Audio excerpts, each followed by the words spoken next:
بسم اللہ الرحمن الرحیم۔ ایک شخص بہت ہی غریب تھا۔ اس نے اپنی بیوی سے مشورہ کیا کہ ایک رئیس آدمی کے ہاں غلامی کی جائے۔ اس کی بیوی نے اجازت دے دی۔ اس کی بیوی نے ابھی پہلا بیٹا ہی نہیں پیدا کیا تھا کہ اپنی بیوی کو بڑی جوانی میں چھوڑ کر غلامی میں چلا گیا تاکہ آنے والے بچے کا بہتر مستقبل بن جائے۔ وہ دور دراز تک ایک شہر میں چلا گیا اور 20 سال اس رئیس آدمی کی خدمت کی۔ 20 سال بعد رئیس آدمی سے اجازت لی کہ وہ اب گھر جانا چاہتا ہے۔ رئیس آدمی سخی بھی تھا۔ اس نے بہت ساری بکریاں، گائے، بھینس اور اونٹ دیے اور امیر اور مالا مال بنا کر واپس بھیجا۔ وہ واپس آ رہا تھا کہ صحرا سے گزر ہوا اور راستے میں اسے ایک جھونپڑی ملی۔ اس میں ایک درویش آدمی تھا۔ اس کے پاس رات گزاری۔ غریب شخص نے رات کو درویش آدمی سے گزارش کی کہ وہ اس سے نصیحت کرے۔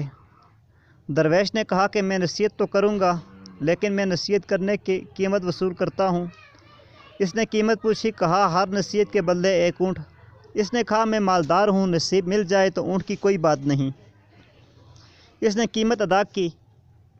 بزرگ نے نصیحت کی، جب بھی آسمان پر تارے ایک لائن میں دیکھو تو فوراً کسی پہاڑ پر چلے جاؤ، سیلاب آئے گا۔ اس شخص نے کہا یہ نصیحت کسی کام کی نہیں، مجھے کوئی اور نصیحت کی جائے۔ درویش نے کہا نئی قیمت ادا کرو۔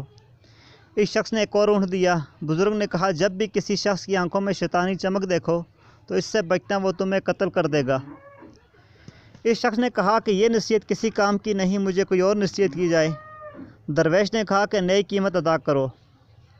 ایک شخص نے ایک اور اونٹ دیا۔ بزرگ نے پھر نصیحت کی کہ رات کو پچھتا کر سو جانا لیکن کبھی بھی کسی انسان کو قتل نہ کرنا۔ اس شخص نے سوچا کہ 3 اونٹ ضائع ہو گئے اور چپ کر کے سو گیا۔ صبح وہ چل دیا۔ سفر لمبا ہونے اور کئی دن کا سفر ہونے کی وجہ سے وہ 3 نصیحتیں بھول گیا کہ وہ ایک رات ایک گاؤں میں پہنچتا ہے۔ رات کو جب وہ سونے لگتا ہے تو آسمان پر دیکھتا ہے کہ ستارے ایک لائن میں آگے ہیں۔ اس کو درویش کی نصیحت اچانک یاد آ جاتی ہے۔ وہ شور مچاتا ہے، گاؤں والوں پہاڑ پر چلو، سیلاب آنے والا ہے۔ لوگ اس کا مذاق اڑاتے ہیں۔ وہ اپنا مال کھول کر پہاڑ پر لے جاتا ہے اور سو جاتا ہے۔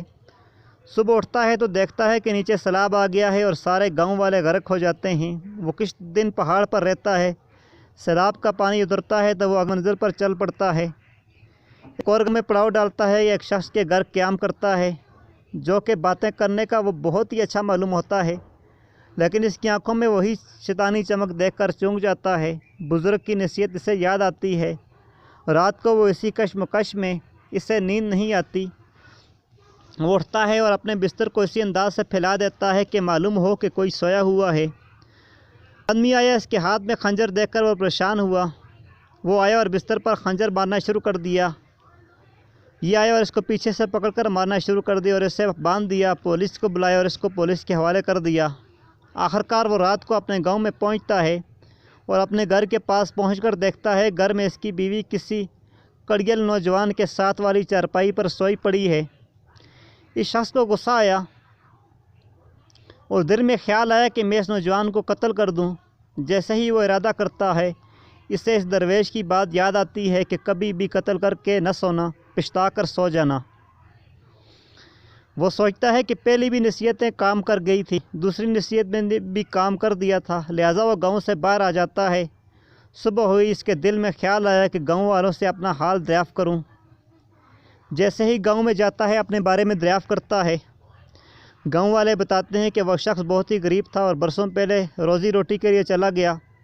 اس نے مزید دریافت کیا کہ وہ جب جانے لگا تو بچہ ہونے والا تھا۔ گاؤں والوں نے بتایا ہاں، اللہ نے اسے ایک بیٹا دیا ہے جو اب ایک کڑیل جوان ہو گیا ہے۔ اس کے ذہن میں آیا جو رات کو نوجوان تھا وہ میرا ہی بیٹا تھا جسے قتل کرنے کا خیال اس کے دل میں آیا تھا۔ وہ گھر گیا اور بیوی اور بیٹے سے ملا تو دوستو سچ ہی کہتے ہیں، اگر کوئی بھی آپ کو بڑا نصیحت کرے تو اس کو پلے سے باندھ لینا چاہیے۔ آج کل بزرگ نصیحت کریں تو اولاد آگے سے ڈانٹ دیتے ہیں۔ ہر نصیحت پہ غور کرنا چاہیے، جو غور نہیں کرتے وہ بعد میں پچھتاتے ہیں۔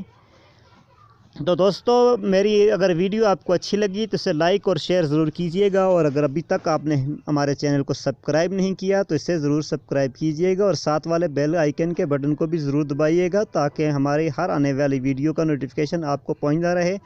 ملتے ہیں ایک نئی ویڈیو کے ساتھ، تب تک کے لیے اللہ حافظ۔